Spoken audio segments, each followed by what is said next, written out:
और अब आज के दिन की सबसे विशेष बात, आज फाल्गुन शुक्ल पक्ष की उदया तिथि चतुर्दशी और गुरुवार का दिन है। चतुर्दशी तिथि आज सुबह 10:36 तक रहेगी। उसके बाद पूर्णिमा तिथि लग जाएगी। आज व्रत की पूर्णिमा है। फाल्गुन पूर्णिमा 2 दिनों की पड़ रही है और आप जानते ही हैं कि जब पूर्णिमा 2 दिनों की होती है तब पहले दिन व्रत की पूर्णिमा और दूसरे दिन स्नान दान की पूर्णिमा बताई जाती है। शास्त्रों में फाल्गुन पूर्णिमा का धार्मिक, सामाजिक और सांस्कृतिक महत्व है।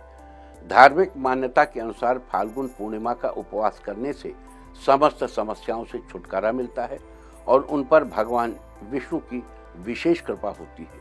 इसके अलावा आज बुराई पर अच्छाई का दिन है, यानी आज होलिका दहन किया जाएगा। वहीं कल के दिन एक दूसरे को अबीर गुलाल लगाकर होली का त्योहार खेला जाएगा। फिलहाल बात करेंगे होलिका दहन के बारे में।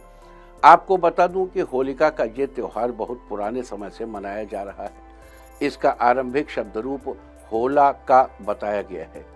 वहीं कुछ ग्रंथों में होलिका को हुताशनी कहा गया है। इसके अलावा भारत देश की संस्कृति में इस दिन को राजा हिरण्यकश्यप और होलिका पर भक्त प्रहलाद की जीत के रूप में मनाया जाता है, वर्णन किया जाता है।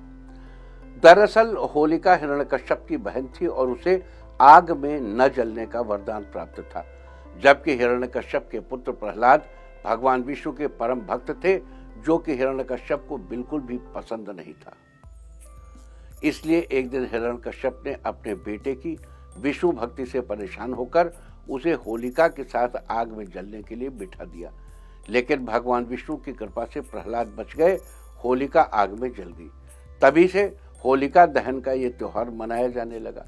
कहते हैं वो एक वस्त्र ओढ़ लेती थी तो इतनी तेज हवा चली कि वो वस्त्र उड़ गया, जिससे वो बच जाती थी आग से। और वस्त्र उड़ गया तो फिर आग से कैसे बचती, और प्रहलाद बच गए उल्टे। तो इस दिन होलिका दहन के समय जलती हुई आग में से भक्त प्रहलाद के प्रतीक स्वरूप मिट्टी में दबाए गए डंडे को निकाला जाता है, जबकि डंडे के आसपास जली लगी हुई लकड़ियों को जलने दिया जाता है। तो आपको बता दूं कि आज लकड़ियों के ढेर के साथ ही गोबर के उपले या कंडे जलाने की भी प्रथा है। यहाँ गौर करने की बात यह है कि हमारे शास्त्रों में या हमारी परंपराओं में हर चीज़ बहुत सोच समझकर बनाई गई है। इन सब से हमें कहीं ना कहीं फ़ायदा जरूर होता है। इसी तरह से आज गोबर के उपलों को जलाने की भी इसमें भी हमारी भलाई छिपी हुई है।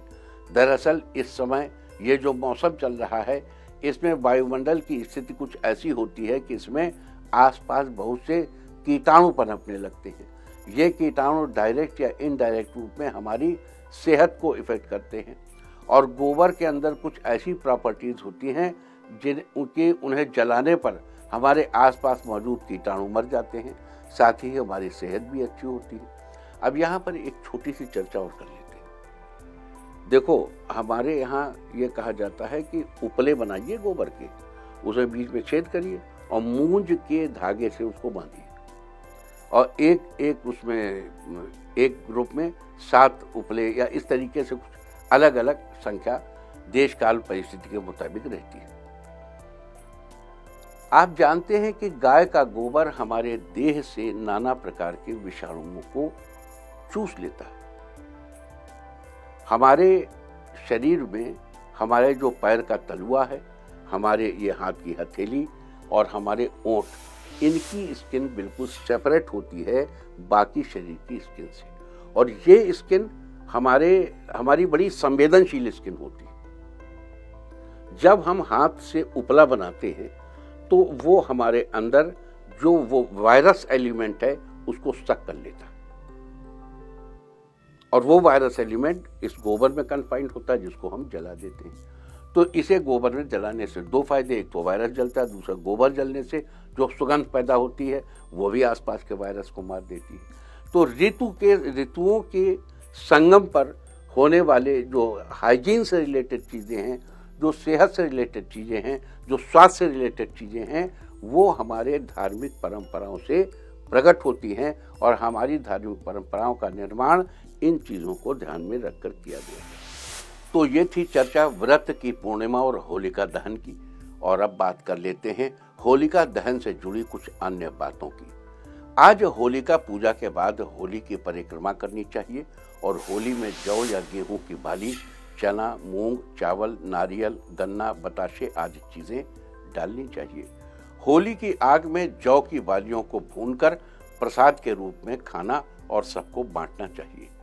होलिका दहन के बाद सबको होली के रंगों से टीका भी लगाना चाहिए। तो ये थी होलिका दहन से जुड़ी कुछ खास जानकारी।